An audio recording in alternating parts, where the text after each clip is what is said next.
Sandrine Colette, Grand Prix RTL/Lire pour son roman post-apocalyptique.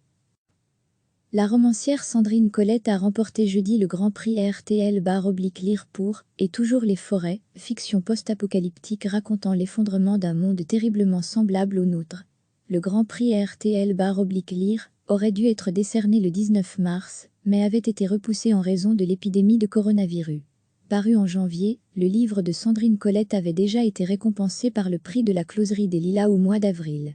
Publié chez Jésus-Christ Latet, 336 pages, 20 €, le 8e livre de la romancière âgée de 50 ans, une autrice venue du polar, elle a notamment obtenu le Grand Prix de littérature policière en 2013 et le prix Landerneau du polar en 2016, est terrifiant et bouleversant. Plus d'infos sur le site de Jésus-Christ Latet, l'apocalypse décrite par la romancière n'est pas causée par une épidémie. Un jour, on ne saura pas vraiment pourquoi, Sandrine Colette évoque discrètement le réchauffement climatique, un souffle infini embrase la surface de la planète. Ni la végétation, ni les animaux, ni la plupart des êtres humains n'y survivront. Parmi les rares rescapés de ce désastre, la romancière a placé un verset de l'Apocalypse de Jean en exergue de son roman, se trouve Corentin, un jeune homme à l'enfance malmenée. Abandonné par sa mère, traîné de foyer en foyer, il a été finalement confié à Augustine, une très vieille femme au tempérament rugueux, qui vit au cœur de la vallée des forêts. Quand survient le cataclysme, Corentin, qui vit désormais dans la grande ville, fête la fin de l'année universitaire avec quelques amis, réunis dans des catacombes.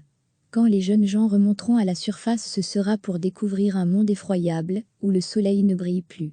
Les premiers à sortir sont immédiatement foudroyés. Indemne et traumatisé, Corentin retourne vers la forêt, voir si Augustine est toujours vivante. On suit ce voyage halluciné parmi des paysages ravagés et silencieux. Tout est gris, la pluie est devenue terriblement acide. Au bout du périlleux chemin, le jeune homme retrouvera le hameau de son enfance. Y aura-t-il la vieille Augustine? En tout cas, il y a Mathilde avec qui, enfant, il s'était promis de se marier. Un homme, une femme, une promesse fragile d'humanité, pourquoi pas veut nous faire croire l'écrivaine dont le roman, pessimiste mais pas désespéré, peut se lire aussi, comme une ode à la survie, un manifeste de résistance. L'an dernier, le Grand Prix RTL/Lire avait été décerné à Joseph Pontu pour À la ligne, la table ronde. La romancière Sandrine Colette a remporté jeudi le Grand Prix RTL/Lire pour « Et toujours les forêts », fiction post-apocalyptique racontant l'effondrement d'un monde terriblement semblable au nôtre.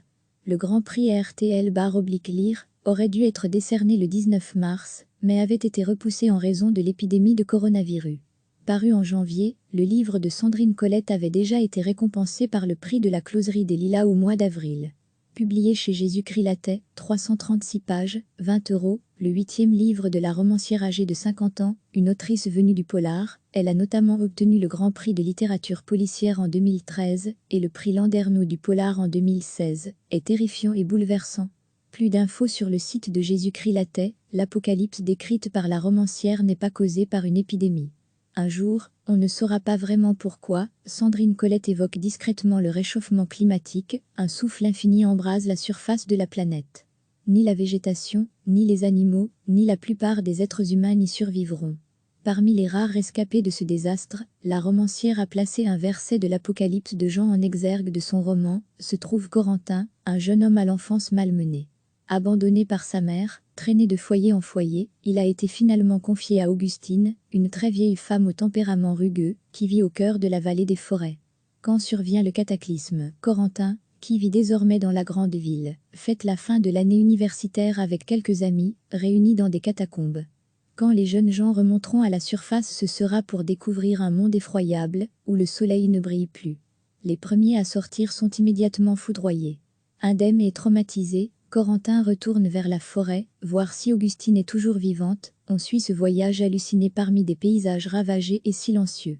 Tout est gris, la pluie est devenue terriblement acide. Au bout du périlleux chemin, le jeune homme retrouvera le hameau de son enfance. Y aura-t-il la vieille Augustine? En tout cas, il y a Mathilde avec qui, enfant, il s'était promis de se marier. Un homme, une femme, une promesse fragile d'humanité, pourquoi pas veut nous faire croire l'écrivaine dont le roman, pessimiste mais pas désespéré, peut se lire aussi, comme une ode à la survie, un manifeste de résistance. L'an dernier, le Grand Prix RTL/Lire avait été décerné à Joseph Pontu pour À la ligne, la table ronde. Cliquez sur s'abonner pour recevoir les dernières nouvelles.